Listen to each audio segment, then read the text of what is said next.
আসসালামু আলাইকুম ওয়া রাহমাতুল্লাহ। ইন্নাল হামদুলিল্লাহ ওয়া সলাতু ওয়াসসালামু আলা রাসূলিল্লাহ ওয়া বাদ। দূরের এবং কাছের, দেশের এবং প্রবাসের যে যেখান থেকে দেখছেন বাংলা টিভির রমজান কেন্দ্রিক বিশেষ অনুষ্ঠান রমজানের রজনী, সকলকে জ্ঞাপন করছি আন্তরিক প্রীতি ও শুভেচ্ছা। প্রিয় দর্শক, পুরো অনুষ্ঠান জুড়ে আপনাদের সাথে আছি আমি এইচ.এম. আরিফ বিল্লাহ বাশারি। দৈনন্দিন আমরা এক একটি নতুন বিষয় নিয়ে আলোচনা করে থাকি। আজ আমরা আলোচনা করব স্ত্রীর প্রতি দায়িত্ব এবং কর্তব্য সম্পর্কে। এ সম্পর্কে কথা বলবার জন্য আমাদের স্টুডিওতে উপস্থিত হয়েছেন, তার সাথে রয়েছেন মুফতি হাবিবুল্লাহ মুহিব্বি, মুদাররিস, শামসাবাদ দারুন নাজাত মাদ্রাসা, গাজীপুর।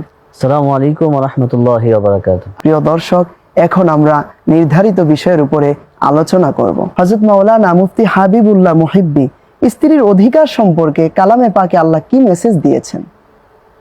স্ত্রীর অধিকার সম্পর্কে পবিত্র কালামুল্লাহ শরীফের সূরাতুন নিসার 4 নম্বর আয়াতে আল্লাহ রাব্বুল আলামিন বলেছেন, ওয়া আতুন নিসাআ সাদাকাতিহিন্না নিহলা, যে স্ত্রীর মোহরানা সঠিকভাবে আদায় করে দেওয়া, যেন সে এটাতে খুশি থাকতে পারে।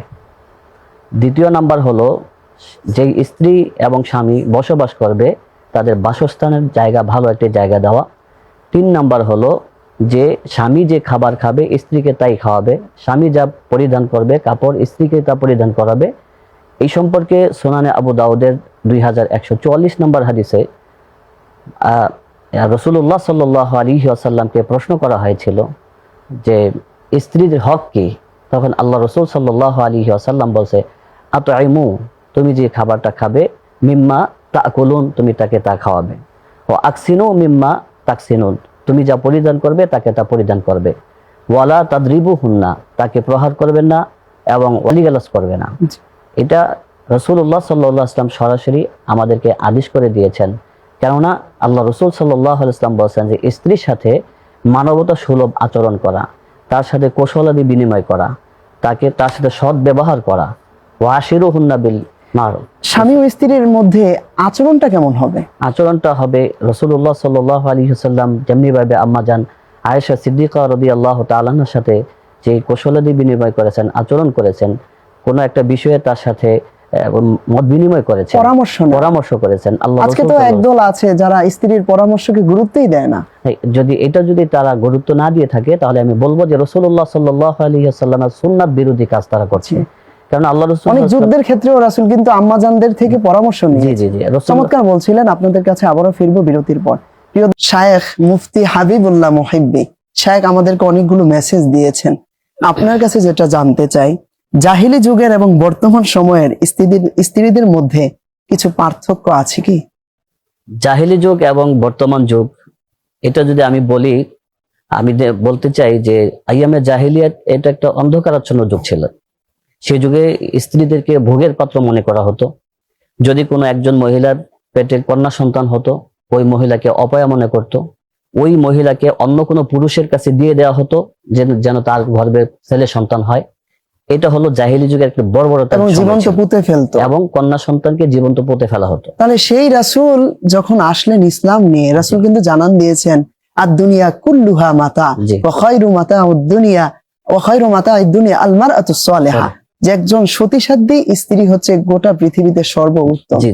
এইরকম একটা মর্যাদা কিন্তু রাসূল ইসলাম আসার পরে দিয়েছেন। এখন আমি আপনাকে জাহিলি যুগ এবং বর্তমান যুগ, যেটা বর্তমান বলতে আমি এটা চাই যে বর্তমানে এমন সময় আমরা অতিবাহিত করছি যে আমাদের স্ত্রীরা এবং মা বোনেরা তারা তাদের আবরুকে, তাদের ইজ্জতকে সেই পূর্বে সেই জাহিলি যুগের মতো তারা নিয়ে যাচ্ছে। তারা স্বামীর কথা ভালোভাবে তারা শুনছে না, বাবা মার কথা ভালোভাবে শুনছে না। আমি বলবো যে যেই জাহিলি যুগের প্রথাটা ছিল যে একটা মেয়ের গর্ভে কন্যা সন্তান জন্মগ্রহণ করলে জীবিত কন্যা সন্তানকে দাফন করা হতো, বর্তমান প্রেক্ষাপটে সেই জাহিলি যুগের সাথে প্রমাণ করতে গেলে আমরা দেখতে পাই যে আমাদের স্ত্রীদের এবং মা বোনেরা যারা বাহিরে চলাফেরা করছে, তারা অবৈধ কাজ করে তাদের পেটের ভিতরে যে সন্তান তারা নিয়ে আসছে, এই সন্তানটাকে হাসপাতালে গিয়ে অ্যাবর্শন করছে। এখন আমি বলবো যে সেই জাহিলি যুগের যে প্রথাটা ছিল যে জীবিত কন্যা সন্তান কবর দেওয়া, আর এখন হলো অ্যাবর্শন করা, একই আমি মনে করছি। এটা চমৎকার আপনি বলছেন।